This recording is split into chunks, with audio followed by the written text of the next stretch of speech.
Today is October 22nd, 2024. My name is Charles Suter. Today I'm presenting a new series I'm titled Overcoming Depression, and part 1 is focused on predisposition. I actually have a reference for you.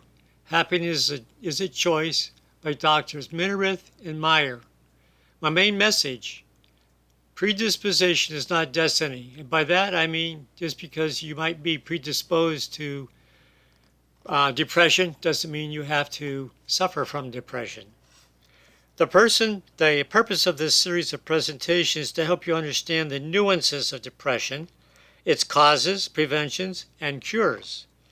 Some causes of depression are predestined due to your genetic makeup, and also a lifetime of behavioral and cognitive conditioning that leads you towards irrational responses to adversity. I'll explain that. Adversity does not have to lead to the typical stress response, which is a precursor to depression. Fortunately, the causes of depression are very curable with a combination of modern medicine and drugs that can reduce the biological causes of depression, and 2, methods of changing the underlying psychological causes, which are irrational beliefs and thinking distortions that tend to trigger the stress response, and thus the onset of melancholy leading to depression. Let's look at the first set of facts. Yes, genetics makes some people more prone to depression, but there is no single gene that causes depression, but basically there are many genetic influencers. Depression can be inherited due to genetics and familial cognitive conditioning. That's a big fancy word. What that means is if you're around people enough, you tend to pick up some of their behavioral characteristics. Many people learn to become a depressive personality due to operant conditioning. That's repetitive experiences that tend to lead one to cognitive distortions. So, depression can be inherited, but predisposition is not destiny, meaning there are changes in your lifestyle you can take to reduce the chances that you'll become depressed in the future. You can inherit a predisposition to depression through genetics and living with people who exhibit depressive symptoms, or environmental conditions wherein you learn inappropriate coping mechanisms and thinking styles that lean towards the negative and pessimistic thinking. So if you learn to cope with adversity without triggering the stress response, not only are you capable of dealing with adversity more effectively, but you will suffer less emotional distress, which could potentially lead to depression. An overabundance of stress responses has the potential to deplete the serotonin, norepinephrine chemicals in the brain. Now, medical research has identified this depletion as a potential physical cause of depression. If you have a preponderance of irrational beliefs, then adversity can trigger them, also leading to erroneous thinking, improper responses to life's ups and downs. So while medical treatments can cure depression short term, the best long-term cure is changing the dominant cause of depression, which are your irrational beliefs. With the right set of rational beliefs, you can avoid both the stress response and emotional distress when confronted with adversity.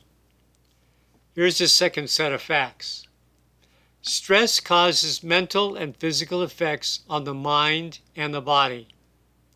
Follow this chain of reasoning. Stress induces adrenaline to flow to stimulate the body's fight or flight response. The mind's response to stress with anxiety, fear, and ominous apprehension.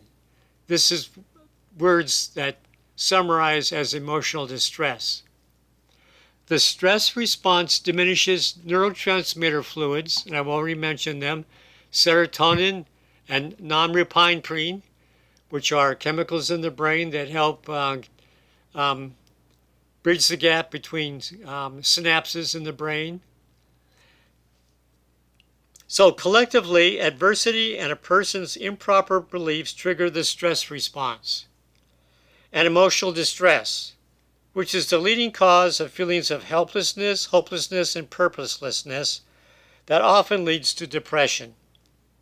Once a person reaches a depressive stage, it's hard for them to escape since the conditions that caused it will also continue to perpetrate depression. By changing a person's response for dealing with adversity, then there's a possibility of avoiding the stress response and the emotional distress that typically leads to depression. Without the causes perpetrating a depressive state, the depression will begin to abate and disappear. Stress reduction strategies via programming new rational beliefs can help a person avoid depression. Let's look at the third set of facts. Thinking distortions lead to maladaptive responses to adversity. Again, follow the chain of reasoning. Irrational beliefs cause erroneous thinking and inappropriate responses to adversity. Irrationality in thinking and acting leads to the stress response and emotional distress. And of course, the stress response and emotional distress leads to feelings of helplessness, hopelessness, and purposelessness. If you've ever been depressed, these are probably the three major feelings that tend to keep you locked into depression. Again, the most common cause of depression is a genetic predisposition combined with inappropriate ways of dealing with adversity, with the resultant stress response. Even with a predisposition towards depression, depression can be avoided by developing better ways of dealing with adversity and avoiding the stress response. You can avoid the stress response to adversity by reprogramming the highly irrational beliefs that typically cause the stress syndrome. So the best way to recover and prevent recurring bouts of melancholy and depression is to learn a new thinking style based on replacing all old irrational beliefs. I'll give you an example. I'm not good enough. There's something wrong with me. I have to be perfect in order to be acceptable to the people that are important to me. Those are irrational beliefs. And then with new beliefs such as, I'm okay, I'm good enough just as I am, along with a lot of others, of course. These rational beliefs can help you avoid suffering from excessive emotional distress and the physical damage from the stress syndrome. By finding and reprogramming all irrational, erroneous, distorted beliefs, you'll develop a much healthier approach to life and learn to live free of emotional distress. How to recover from and inoculate yourself against future depression episodes will be discussed in future presentations. So, my final message: many factors that cause depression, while there may be many of them or several, they're all treatable.